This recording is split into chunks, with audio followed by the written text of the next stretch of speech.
ఇన్నాళ్లు చలి, ఇప్పుడు పొగమంచు. తెలుగు రాష్ట్రాల్ని దట్టమైన పొగమంచు కమ్మేయడంతో ప్రజలు తీవ్ర ఇబ్బందులు పడుతున్నారు. పొగమంచు కారణంగా రోడ్లపై వాహనాలను గుర్తించలేని పరిస్థితి. దీంతో వాహనదారులు ఇబ్బందులు పడుతున్నారు. తెలుగు రాష్ట్రాలు చలి తీవ్రతతో గజగజా వణికిపోతున్నాయి. రాత్రి ఉష్ణోగ్రతలు గణనీయంగా పడిపోతున్నాయి. దీంతో ప్రజలు తీవ్ర ఇబ్బందులు పడుతున్నారు. ముఖ్యంగా ఏజెన్సీ శివారు ప్రాంతాల్లో చలి తీవ్రత అధికంగా ఉండటంతో సాయంత్రం వేళ బయటకు వచ్చేందుకు కూడా ప్రజలు ఇబ్బందులు పడుతున్నారు. అనేక ప్రాంతాల్లో పొగమంచు దట్టంగా కమ్మేస్తుండటంతో వాహనాల రాకపోకలకి ఇబ్బందులు ఎదురవుతున్నాయి. నెమ్మదిగా ప్రయాణాలు సాగించాల్సిన పరిస్థితి వాహనదారులకు ఎదురవుతోంది. 2 తెలుగు రాష్ట్రాల్లోని జాతీయ రహదారులతో పాటు రాష్ట్ర రహదారులపైన ఇదే పరిస్థితి నెలకొంది.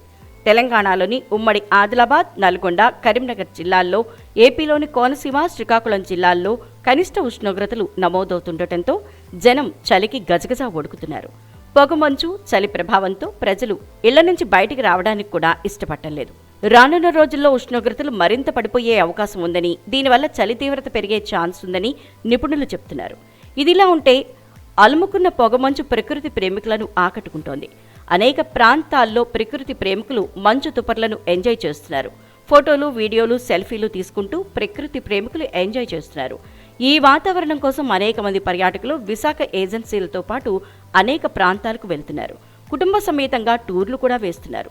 అటు ఉత్తరాదిని మంచు దుప్పటి కప్పేసింది. జమ్మూ కాశ్మీర్, హిమాచల్లోని చాలా ప్రాంతాల్లో విపరీతంగా మంచు పడుతోంది.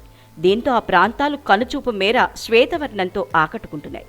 ఎటు చూసినా మంచు దుప్పటి పరుచుకుని ఆహ్లాదంగా కనిపిస్తున్నాయి. అడుగుల మేర పేరుకుపోయిన మంచుతో పర్యాటకులను ఆహ్వానిస్తున్నాయి. పర్యాటకులు ఈ శీతల వాతావరణాన్ని ఆస్వాదిస్తూ మంచులో ఆటలాడుతూ తెగ ఎంజాయ్ చేస్తున్నారు.